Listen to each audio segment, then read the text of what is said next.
قدرمن کتونکو السلام علیکم ورحمت الله وبرکاتہ. زمونږ د پنجاب د سیلګری چې کوم ما او حلیم صاحب راوتی یو بیا زموږ سره دی وخت مونږ چې کوم د ملتان ته راغلو په دغه سلسله کې او دلته مونږ زیارتونو ته ورته تاسو ته زیارتونه خو او دا وخت مونږ ولاړو د ملتان په ګنټګر کې ما سره چې کوم د مونږ د دې ملتان هوست چې کوم د میزبان نو قادر خان دی زمونږ بیګاش په چې کوم هغه د وسکه زمونږ چې کوم انور خان حاجی دی د هغې په ځای کې وادیم د هغې سره مونږ ټول یو ځای او اوس په مونږ تاسو ته په دې چکر کې چې کوم د ملتان ښایو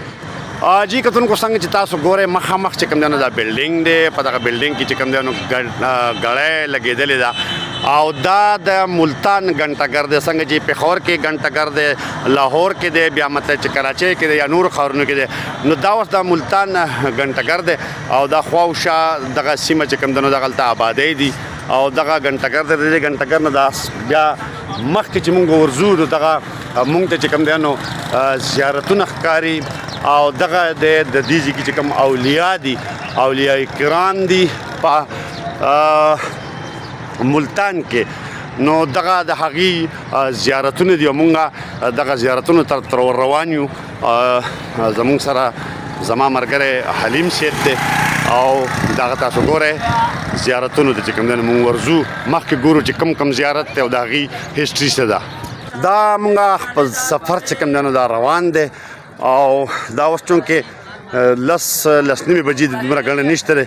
خو د هغې باوجود زموږ خدای خیال چې څوک به نه وي خو شته دی دا شاه رکن الدین عالم چې کوم دی نو دا هغې مزار ته مونږ په دې ځای باندې ورننوځو دا وګوره تاسو شاه رکن الدین عالم په بیکګراونډ کې چې کوم دی نو د هغې دغه مزار دغه روضه د هغې ګمبد چې کوم دی نو دا په نظر باندې راځي شاه رکن الدین عالم ته چې کوم لار د ننوتو نو هغه په دې ځای باندې شروع شوې ده دلته کې خلک چې کوم دی نو پیزار وباسي دا د شاه رکن الدین عالم مزار دی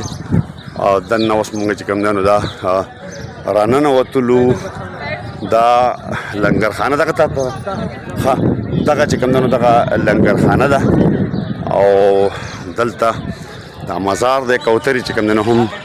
تاسو ګورئ هغه به تاسو ته یو ځل بیا وښیم دا قادر خان او حلیم صاحب زموږ سره را روان دي په هغه دروازه باندې چې کوم دی نو زموږ انټرویو شوه شاه رکن الدین عالم چې کوم په ملتان کې مزار دی دا دننه اوس مونږ ور روان یو دا واړه واړه نور هم قبرونه دي دا د مزار ګوره دا د بهر نه چې کوم ګمبد ښکاري نو د دننه نه مطلب دا چې دا هغه ګمبد دی کوم چې د بهر نه په نظر راځي او دلته دا رکن عالم قطب الدین شاه عالم دا هغې مزار چې خلک ورته راځي دعاګانې کوي او د خپل غرض څه غواړي پته نه لګي خو بیا هم به هر حال دعاګانې کېږي او دا یې چې کوم دی نو دا د شاه رکن الدین عالم دلته چې کوم دی نو تاریخ لیکلی شوی دی او دغه شان د دې طرف نه که موږ وګورو نو دا چې کوم دی او دا مزار دغه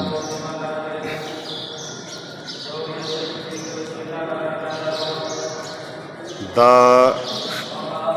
شاه رکن الدین عالم مزار د دې سایډ نه او خلک ډېر په ګڼ تعداد کې چې کوم دی نو را شروع شوي دي اول خو زموږ دا خیال چې سهار به چې کوم دی نو دلته کې څوک نه وي خو اوس چې مونږ رالو نو ډېر ګڼ خلک چې کوم دی نو هغه دلته راځي دا اولنی مزار و چې تاسو وکتو او دې نه علاوه بیا مونږ بل مزار ته ځو د شاه رکن الدین عالم د مزار نه چې راوځي نو دې غاړې ته بیا دا د ملتان ښار نظاره ده دغه ته باندې شروع شوه هغه پکې چې کوم دی دا سپین غونډه کې پړی دغه چې ښکاري مزه نو دا پکې د ملتان میټرو ده او دغه شانته دا بیا واپس ته مزار د سره تاسو دا مزار دی او دا ډیر خوندور نظاره ده چې کوم د دې کې چې سړی کوي نو ډیر خوندور ښکاري او دلته نندار چې موسم هم